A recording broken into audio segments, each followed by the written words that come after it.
Thank you very much. So be honest, is it pizza or the presentation while you're here? I'm guessing it's the pizza, right? This is awesome. It's a big group. When I was in school way back when, there was like 3 of us having an ASME meeting. It wasn't anything like this. So glad you're here. What I'm going to do is talk a bit about Wynright. I think we have a tour next week.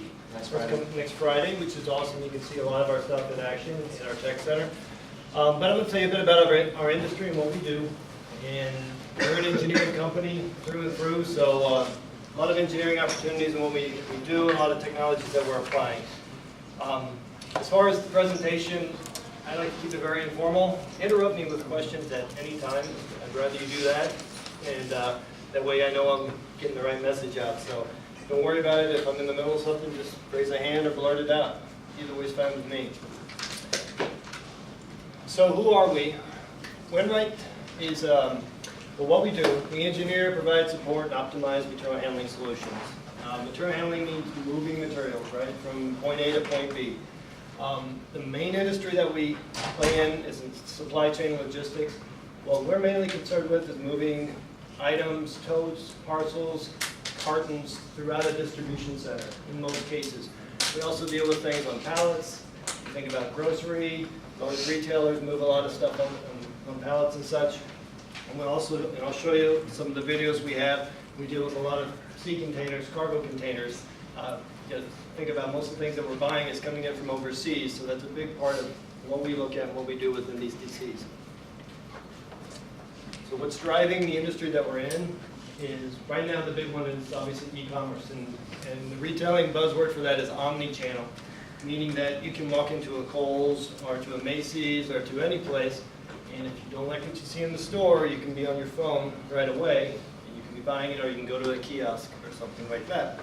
So if you think about it, the way the industry had grown up is everything was flowing through a distribution center, going to a store, because that's where you bought it at. With e-commerce now, you have many different ways of buying that. So they have this infrastructure built out to do the retail fulfillment, but they need to somewhat, pump the brakes on that a bit and look more at how they're going to do the e-fulfillment, the e-com fulfillment of these orders. And then it even gets more complex when you deal with store inventory and trying to fulfill orders out of stores when someone buys it online. Automation is increasing, I'd say over the past few years, many times over.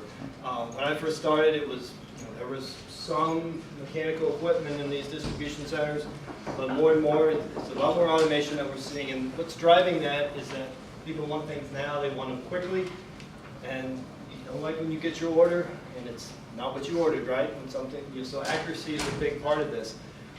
And there's big labor challenges with it too, as well, because you can imagine moving all this material around. You can do it with labor, you can do it manually, but what a lot of our clients face are seasonal demands, where the biggest part of their year is November and December, the Christmas season, right? And it's very tough to staff a fulfillment center with enough labor in that time period, and you don't really need it in the rest of the year. And automation helps us with that. You can leverage the automation to not have to build up the DC staff nearly as much, because you can do it all with robotics, sortation, some of the other things that I'm going to show you now too. The last thing I have on there, SKU, stock keeping unit. In our industry, that just means a unique item that, be it a phone, be it a shirt, or whatever, a certain size or color, is considered an SKU. Years ago, there were less choices. Now there's millions of choices, billions of choices, right? So I just left a distribution center in South Carolina that my team just brought online over the weekend, and it's almost 1 million square feet, and it's just storage as far as you can see, with all the different SKUs that you can buy, right? And it's for a large retailer in the Southeast, but this specific facility is just for their e-commerce side of the business. So this is a little video about what we do. Showed you some of the automation and things that we put in. I'll let this roll for a bit. We'll jump to some other. Does the sound that bad? Yeah, the sound is coming out.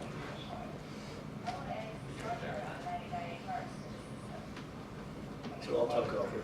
I'll talk some through it.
tells the story about what we do, the products that we install, the systems we design. You can see there's automation throughout all the solutions that were presented there. Just a bit more about us, then we'll jump to some of the technologies that we apply. We're Wynright.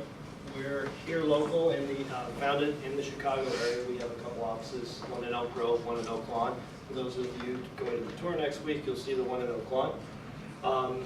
We were a privately held company for most of our existence. And then last year, about exactly this time, we were acquired by Daifuku. Daifuku is a Japanese company based out of Osaka. And with joining them, we're part of the largest material handling company in the world. We're about $2.6 billion in revenue a year. So it's very exciting for us to be part of a global company like that. It exposes us to a lot more technologies than we had before. And plus, Daifuku liked Wynright basically because we have a good market presence here in North America. We're all across the country here as far as the Wynright locations, and I'm not showing all the Daifuku ones up here. I told you about Oak Grove and Oak Lawn, but you can see that we pretty well coast to coast. Engineering and design offices out in California. Our robotics division is in Texas here. Our controls, our software, mainly developed out of our Florida office. So rarely do we stay in one place. We're all over the country at all times. Just a bit about our capabilities.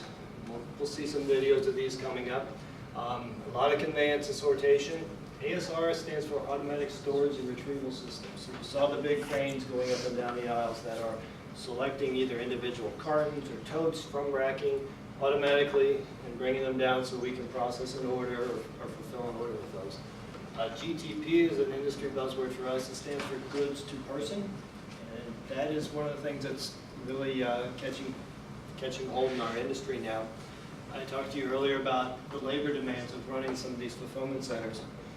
And the old model used to be people would walk and those miles of racking that we would have in these facilities to pick those orders, to pick that item that you just ordered online. We're using automation to bring that item to the person so they don't have to do all that walking. We can drive up efficiency, productivity by having the items come to them in a station right in front of them. They can pick the item, the tote will automatically go away, be put back in the rack, and they'll have whatever you ordered online in their hand, place it in your bag or your cart and send it to you. Robotics, I'm going to talk quite a bit more about this. What we see is an area of tremendous growth in our industry. We palletize with it. You'll see we have, we're unloading trailers and containers with robots and loading them. But we're also looking at them for picking those orders, so even to take it a step further with that goods to person reference I made earlier, instead of having a person select that item from the tote and place it into an order carton, we're looking at doing that with robotics as well. And the key to that is our perception systems on our robotics, to where we basically give the robot sight. It will have vision to be able to find that item within that tote, that carton, select it, and place it in another one. AGVs are what you saw. Those are guided vehicles driving around warehouses, print apply, label applicators. Control systems, basically the backbone of everything we're doing, because all these pieces of automation have to be tied together with a very sophisticated control system. And that is one of the largest areas of growth in our industry, is the sophistication and the amount of controls we need to put in place. And so on and so forth. I won't bring down the whole list there. So the way we approach it is we're an engineering company at heart. We have all different types of engineers. Mechanical, obviously. I'm a mechanic, so I think they're important. But we have structural engineers to make everything stand up, right? Controls, software engineering, industrial engineering. A lot of stuff, as I say in a bullet point down the list there, is data-driven. We're doing a lot of analysis to get to that final solution for our clients. And it's a very interactive process where we're going back and forth with many different concepts. And before we get to that final solution, we want to go ahead and execute as a project. So I have a series of videos coming up here of the different technologies we apply. Ask me any questions as we go through them. And Like I said, they kind of speak for themselves, but it just gives you more of an in-depth look at some of the things that we'll be putting in our systems. The first one here is just conveyor and sortation systems. And in this case, I believe this is a large retail site, retail fulfillment site, where those are typically cartons going out to stores. This one, I can tell by all the bags that are on there, it's e-commerce, because you know more and more when you order something online, you're getting things in a poly bag rather than a carton. That's unit sortation you saw there, where we're sorting rather than a carton, an individual unit. This is just in an order fulfillment center, just moving order totes around the warehouse. So most of these sorters that we do apply, we make as Wynright. Some we work with outside partners on. Some, with our recent acquisition by Daifuku, we partner with them and use a lot of their technology in their sorters as well. But the sorters are pretty well one of the most integrated or the most important parts in the system, just so we can get the right goods to the right place within the systems.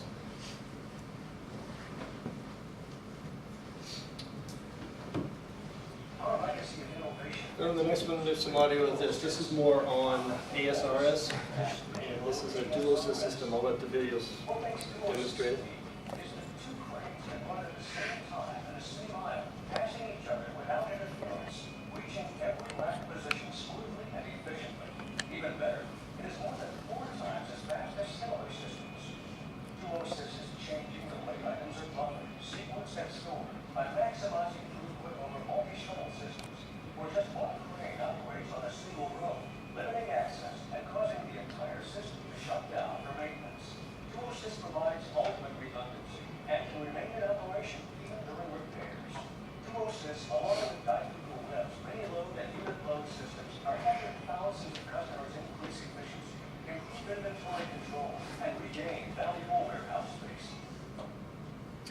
So the ASRS, what it allows us to do is fit a lot of items in a very small space. It also allows us to build upward rather than occupying a bunch of square footage or a larger facility footprint.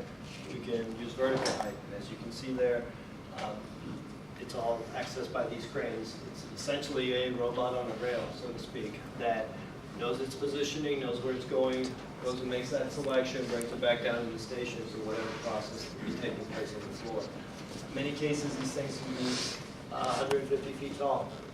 We can do them whether we call them unit loads, where we're handling larger palletized goods.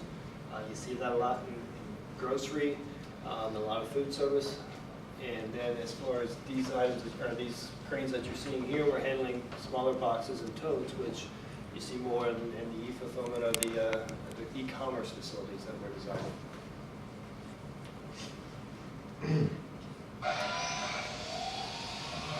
And this is our phone. When you see this in our tech center, this is our alpha unit for the, we call it an RTU, robotic truck unloading.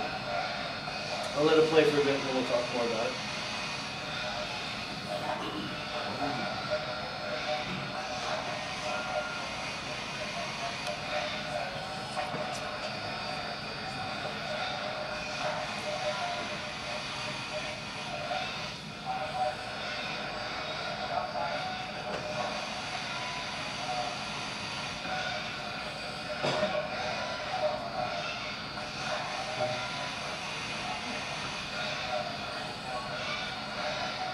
I'll kill the sound just to talk. So what we're doing here, this is essentially a cargo container that we come in from overseas. And the cartons are stacked in there randomly. There is some consistency with the cartons from a size standpoint, but there's an irregular stack pattern in there. What the robot is doing is using perception.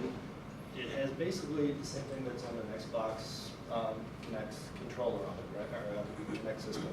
And it's using that to find the depth of the carton, how far away it is from it, but it's also mapping out, trying not to trip over wires here, it's mapping points on cartons. So it's finding the corners so it can find these cartons in a grid, map those points, and then we select that carton.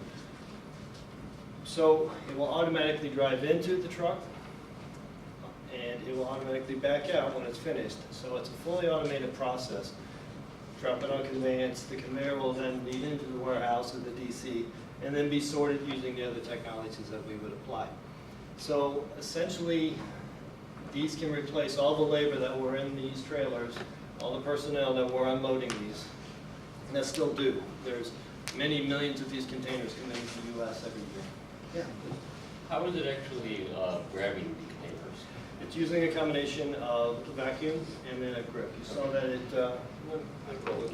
Yeah, I could see the top was coming down a little bit. So you can kind of see there's a flap on the top, so Yeah. it's going to, based on which carton it's going to There's tubes on the top and the base probably for suction on both sides? There is, yes. Okay, cool. So, and it has to know where it's grabbing. So obviously when it's at the top, it cannot flat or grab over the top of the carton. When it's on the floor, it's going to pick it up from the top. Right? So we have to adjust that based on the position of What is the name of the robot? the brand of the No, robot. just the name. The name RTU is what we call it, robotic truck unloader. Yeah. Is it capable of loading the truck with cartons or just unloading? Yeah. Loading is actually easier. Because we know what we have on the robot, and then it's just an algorithm to figure out how we're going to place it to keep out that And truck. how fast is it capable of unloading the truck? It ranges from 300 to 500 an hour or so, I think. It's about in that range. It's a mixture of the complexity of the cartons, but if you had a pristine trailer full of all the same cartons, you'd obviously get better rates, right? Are these robots multi-use? Because I think I've seen similar robots like at car manufacturing plants where they would like weld, and then in another section they would switch the head and then carry out different parts. So would it have more than one use? They do.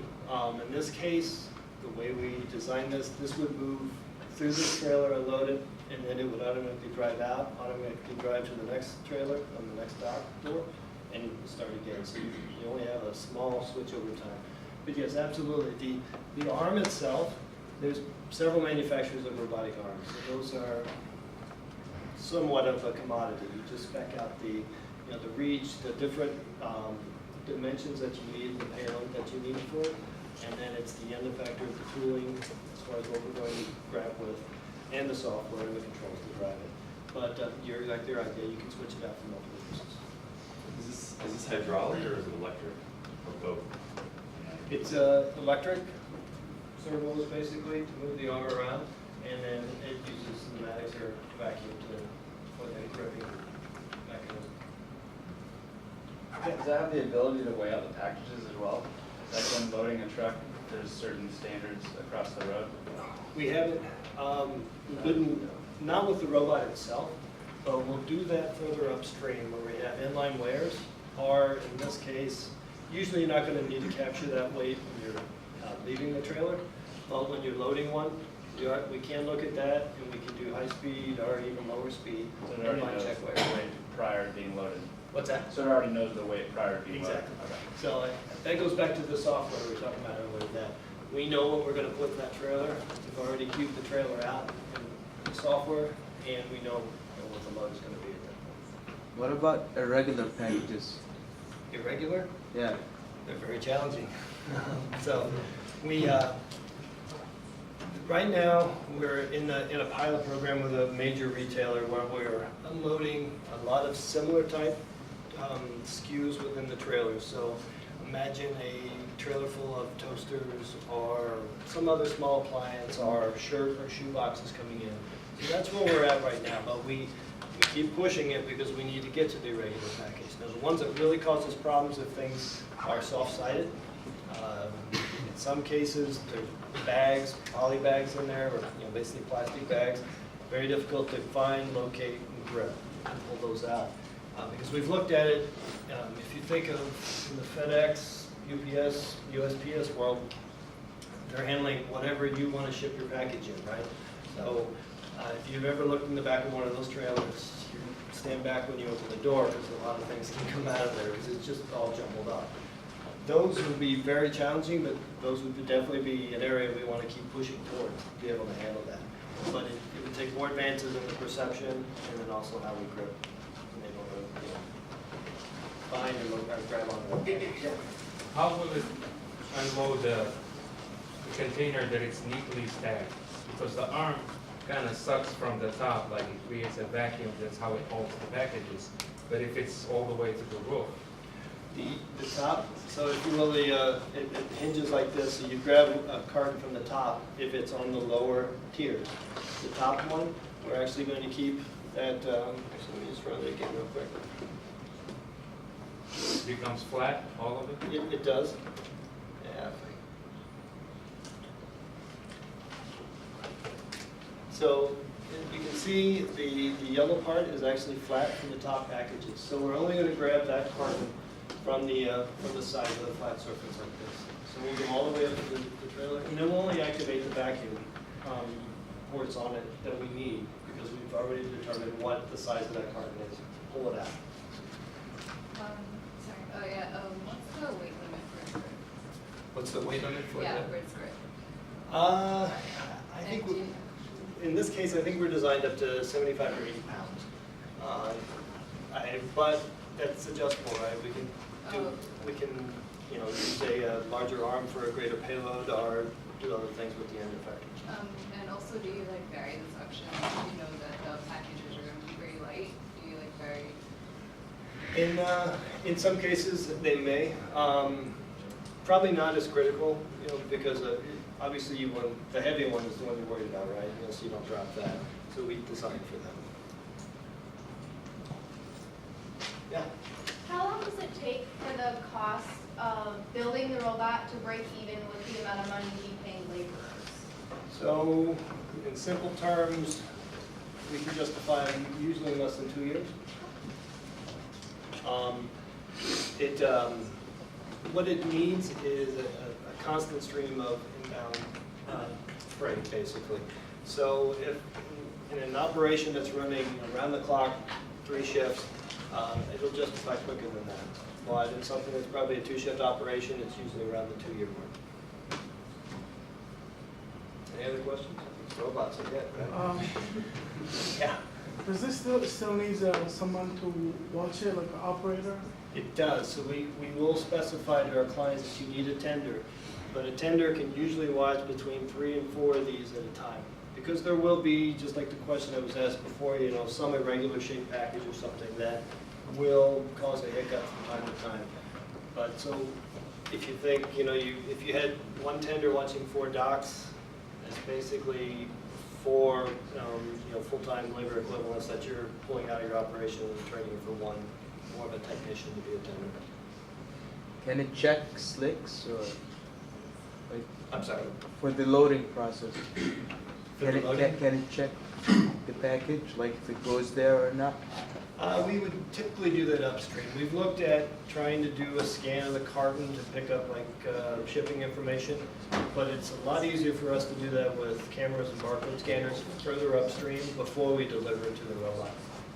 Is there any other questions? Did you have Yeah, just to be clear, those lights on the robots, are those like sensors? The lights just are helping the perception system, just to illuminate, Oh. because it's dark inside that container. So it does use infrared, but the light is helping with some of the depth perception that is needed. Find the colors. One more question. Yeah. Were you guys present at IMTS, I am not familiar. the International Manufacturing Technology Show? It was last week in the McCoy place. No, we were not there. There's actually a robotics show that was going on somewhere. Some of our guys were at there. I was just asking because they have a lot of these robots similar to the ones you guys are using right now. Is everybody doing this? Yeah. Just asking. You gotta watch out for the competition. But just like you saw, robotics are, you know, they've been around for a long time, right? But they're coming more and more to the forefront. We find more and more applications for it. We actually have patented this, the RTU and the RTL, which is the truck motor part of this. So we should be, we just got to work out a few more things as far as the technology. Like I said, we're in a pilot program now. We think we're 6 months away from rolling this out to the industry. Just another robotic application here. This is for a food plant. And the clever part of this one is we are making the robots even more mobile here as far as moving them up and down an aisle. So you can't really see from this view, but there are production machines that are putting the food in bags, then in these boxes and delivering to this robot. Robot then is grabbing a column stack, placing it on a pallet, and then that pallet will go out to a crane ASRS system to put that into storage. So before, this required a person in each one of these lines to stack these and to palletize them. We have, I think, one robot that is handling 5 to 6 lines, I believe. This line is, I think it's about 20 stations long, and I think there's around 3, possibly 4 robots that are in this cell, what we call it, that are traversing back and forth on the track. So we, at Wynright, we developed all the mobile platform, the track, the palletizing chambers there, the column stackers. You can actually see we have to rotate cases to get them pre-positioned, as you can see there, for the robot. So this is, we put this into 3 plants for this client. Clint? Yeah. If I'm not mistaken, the first robotic arm is in Oakland, right? The first one that we saw? Yes. Will we be able to witness it in action next Friday? Yes. Where is this one located? I believe that one is out east. I think it's in Connecticut. Thank you. Any questions? Any other ones? I'm going to do them on time. All right. So other technologies, this is another retailer here, and what we're doing is directing this person on how to build an order. You can see all the lights that are up and down the series of cartons there. So our controls, our software systems are delivering these cartons here. We know what's in this carton. This, in this case, is probably a single SKU carton, maybe have 10, 12 copies of the same SKU in there. And then this person is going to be directed to distribute that to the different positions along the shelf. In this case, this is representing a different store for the retailer. And they may have an array of, call it 120, 150 different stores. So our software systems will take the inventory that they send down here, distribute it, or allocate it to all the different stores. Our light systems will then direct it, place it in the right container.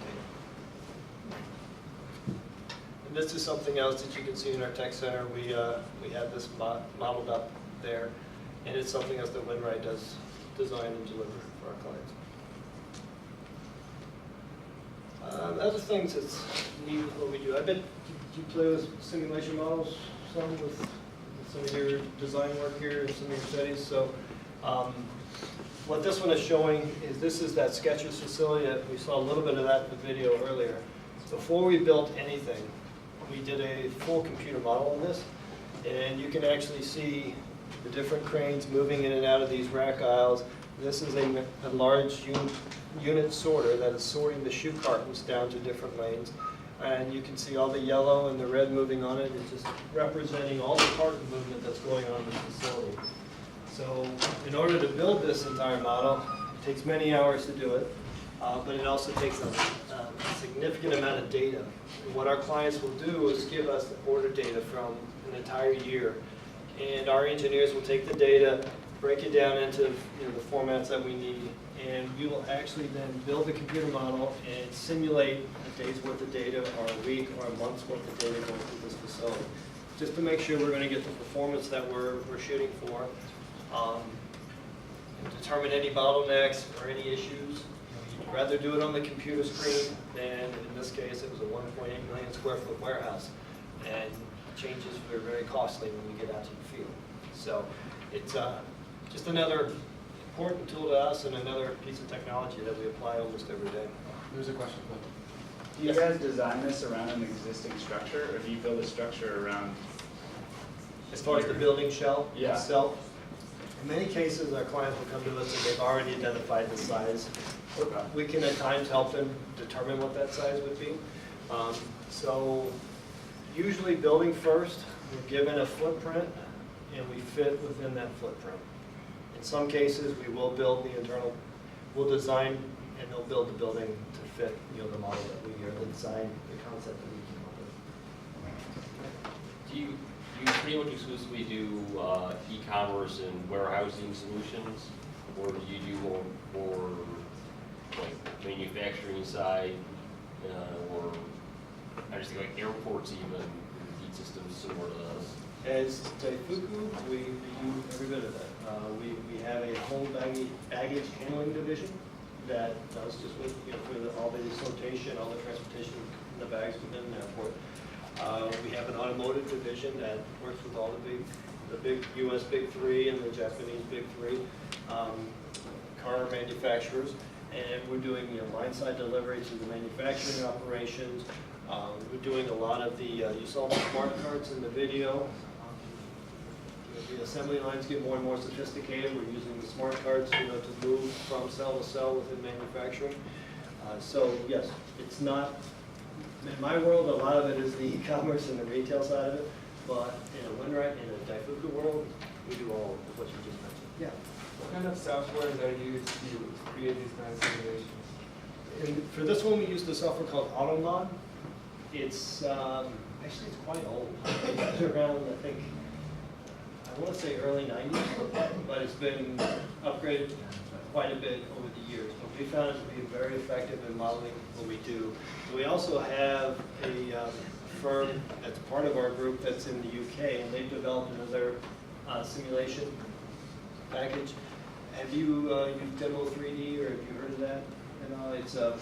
It's very similar from a graphical appearance. And one of the neat things about that one is it actually models the physics of cartons moving. Like if you're moving it too fast, you tip a toe to the carton. The physics are built into that. Sometimes a bit more than you need for that type of simulation, but it may help you prove out some other, more isolated or local concepts, within your solution. So Demo 3D and AutoMod are our two software packages. Yeah. Well, how long does it take you to build a simulation before you actually go into implement it? Something like that, 6 months. I'd say 4 to 6 months. Something smaller, 1 to 2 months. It's quite an effort, a lot of work. Usually it starts with an AutoCAD drawing or a 3D AutoCAD model of what we have. That's imported into the sim software, and then we have to apply all the data and all the motion to it.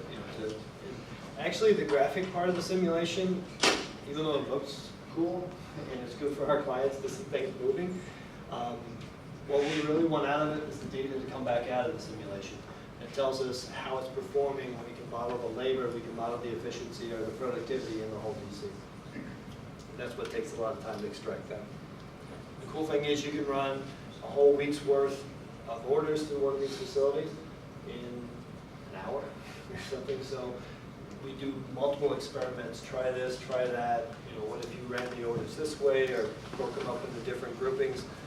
So it's all about experimentation, and then that's where a lot of the time comes in as well. Other questions on any of this? Do you model max loads for systems? Like, what if their Christmas season is twice what they expect? Like how they could try to cope with extremes? That's exactly what we do, right? That's what they want to know, right? So everyone's going to build their business plan on their forecast, what they think next Christmas is going to be in 2015, 16, 17. We usually try to build out to a 5 to 7 year horizon with most of our clients, right? So we're doing these projections, and growth year over year, we're seeing 15, 20%. A lot of them are modeling. So, and we want to find that breaking point. How far can we go with this system? How many years of service can they get out of it before they look at enhancing it, building another facility, whatever may fit the business plan. Any other questions? Yeah. Do you guys use any CAD software for design, anything like that? For CAD? Yeah, or what kind of CAD software do you guys use? On the solutions, this systems level, most of it's done in AutoCAD. And then when we enhance it, we use 3D Studio Max for that. On our manufacturing side, because we also have that arm, Nas was part of that group last summer, to where we are using SolidWorks for that to develop a lot of the piece parts and things for our manufacturing operation. Any other ones? Just to run through some of our clients who we've been working with over the years. You can see retail and apparel. I think this answers one of your earlier questions, or someone asked it as far as different industries. Footwear, a lot of auto parts, so different divisions within Daifuku will get into the manufacturing side of it. In the Wynright world, we're dealing again with smaller units and items, so we're dealing with a parts supply operation. 3PL is, we're just third-party logistics, so basically a client of ours will hire another group to handle their distribution and order fulfillment, and we will work with both of them to develop solutions and do quite a lot with FedEx as well. Just some others, food, beverage, groceries. So one of the things about Wynright, you get exposure to numerous companies out there. None of them approach things the same way, which is exciting because you learn something new every day when you work with a different group of clients. You can see e-commerce, direct fulfillment, we'll call it, or direct-to-consumer fulfillment, and then some of our specialty clients that I guess we couldn't fit into other categories. Just a little bit more of a run through. This is some of our recent ones. I think Homebook, have people heard of them as far as the flash sale, higher end fashion type retailer? It's now owned by Nordstrom. We have a system for them installed. This was in San Bernardino. It actually came online last year, which used a lot of our technologies. We did not have robotics in here, but we did have a lot of our sortation, many different types. We had our lights and, of course, our software controlling everything going on in here. Kohl's we've done quite a bit with, and in Kohl's case, this was a retail fulfillment center that we were supporting 210 or 212 stores out of this facility. So it was quite a high-speed operation that we had to deal with, from high-speed infrared scan tunnels and a lot of sortation. Gildan is just a specialty distributor, or they do, actually you probably see them a lot. If you ever look at the tag inside your t-shirt, whenever you get one of those from someplace here at school or in the bookstore or wherever, used to see a lot of Hanes and Fruit of the Loom. Now you probably see a lot of Gildan because they're, I think they have about 80–85% of market share in the t-shirt business and sweatshirts and fleece. This is a bit more on Skechers. I'll let this play for a bit, just kind of to show a bit more, and I think I'm close to wrapping up here.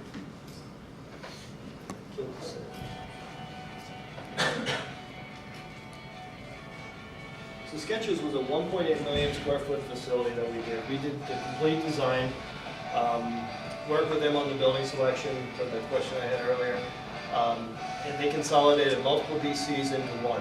So from start to finish, it was a Wynright team that helped develop this. Massive award-winning Skechers USA distribution center in Rancho Belago, California. It's one of the largest and most efficient distribution centers in the Golden State. This impressive 1.82 million square foot facility is the largest LEED certified building in North America, making it one of the greenest facilities of its kind in the country. It features everything from solar panels to charging stations for electric vehicles. The facility is capable of managing 70,000 stock keeping units and processing 19,000 pairs of shoes per hour. This enormous distribution complex was built in just 8 months. It consolidates the activities that were once spread out across 5 different facilities in Southern California. We had many challenges operating with 5-building communication that was not nearly as good. Visibility was a challenge, but far less efficient. We see problems now that we're able to respond to much quicker because we're all there, where things are much more apparent on the right under your nose, as opposed to hearing about it a day or two later and then having to react. And in transportation, we were constantly moving product between buildings. In a sense, we were our own best customer for a long time. So being under one roof has cured a lot of those ills for us. By incorporating best-in-class engineering solutions, energy-efficient products, and award-winning applications from Wynright Corporation, the nation's leading independent U.S.-based provider of intelligent material handling systems, Skechers is now able to maintain its entire distribution process all under one roof, rather than developing and maintaining an entire distribution network. Because of the sheer volume of product passing through the distribution center, the building was sized to allow room for 2 large receiving areas. The new distribution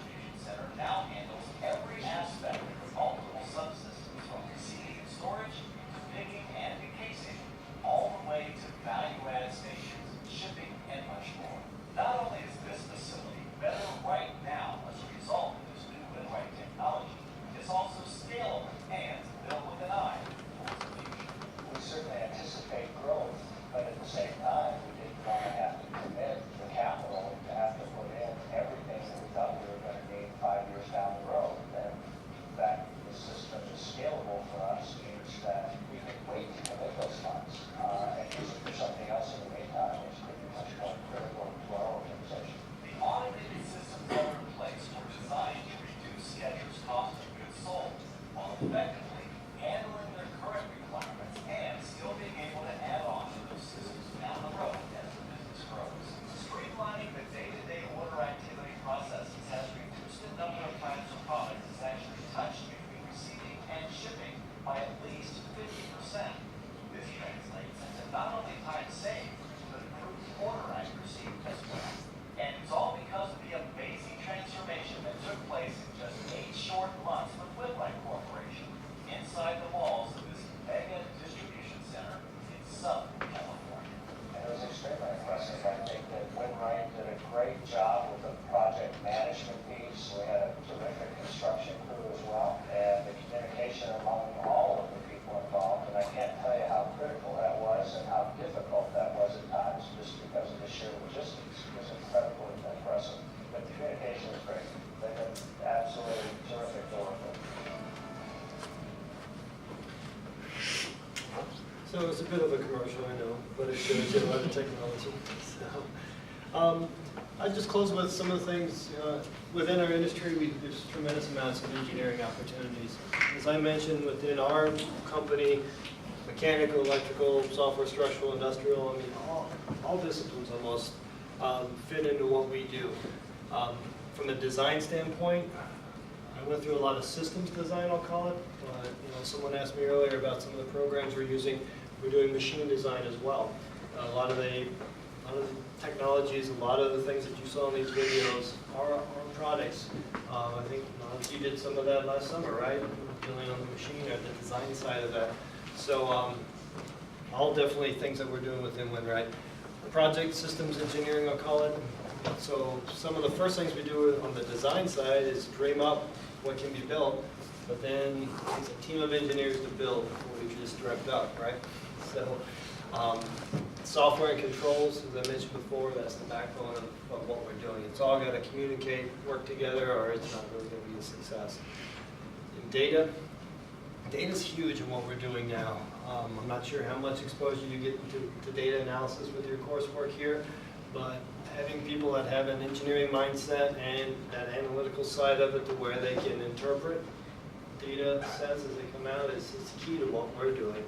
I always joke around, at least, I think you worked with some of the guys in the group a while back, that they take a data set, there's a bunch of charts and graphs that are thrown on the desk in front of them, and while it can look something like this, and about 2 weeks later it comes out and they've designed this entire system. It went from numbers to a system layout, which is just an incredible thing to do, but they have to have a good engineering base and a good analytical side, data side to their skill set. And with that, I'm done, except for questions, unless anybody has anything else. Yeah. The video mentioned that the facility was LEED certified, which I think is really cool. Is that a goal that you try to achieve with each facility? A lot of our clients are pushing for that. We do push sustainability with a lot of our designs as well. If you are at the tour next week, you'll see a lot of our conveyors are 24 volt now, which actually use a lot less power than a conventional, 480 volt three-phase power, as you can imagine. We only run the conveyors when we need to, meaning they're inherently off, and they only wake up whenever something's present that needs to be conveyed. So we go at it from that side standpoint, from an energy saving standpoint. It's about the biggest thing we can do within our industry is cut down the amount of power that we're going to consume. So it is something in the forefront of what we're doing. We're working with clients that sustainability is one of their top drivers, and we can help them with that. As far as LEED certification, we have looked at lots of times the MHE, the material handling equipment that is within the facility doesn't really help them with their LEED certification. Usually the certification talks about the building shell itself, and it's but the power consumption can play a part in that. That's how we help out when we can. Other questions? You briefly mentioned a branch in the UK. Do you also have internship opportunities there? I don't know. The UK branch is something new to us. It was another company that's working with us on that. We do have, Daifuku has offices in Germany, and I officially don't know that, but could be possibilities of that. Other questions? Do you guys have a representative at the University Fair tomorrow? There's basically a big internship out there tomorrow. We may, do you know, I haven't checked with Christy Simone. I'm not sure, but either in January, right, for the engineer career fair. We always make that one, that's the, I think it's. I'm not sure if it's tomorrow. I'm not sure. Any other questions? Yeah, how much do we expect to travel if we were for you guys? It depends. We have many different types of positions that some people travel extensively and they go out for months at a time if they want. You know, that is definitely an option. We have some that would prefer not to do that. So we have engineering positions where you're basically working in the same office most of the time with limited travel. So it's definitely flexible. Other questions? Thank you.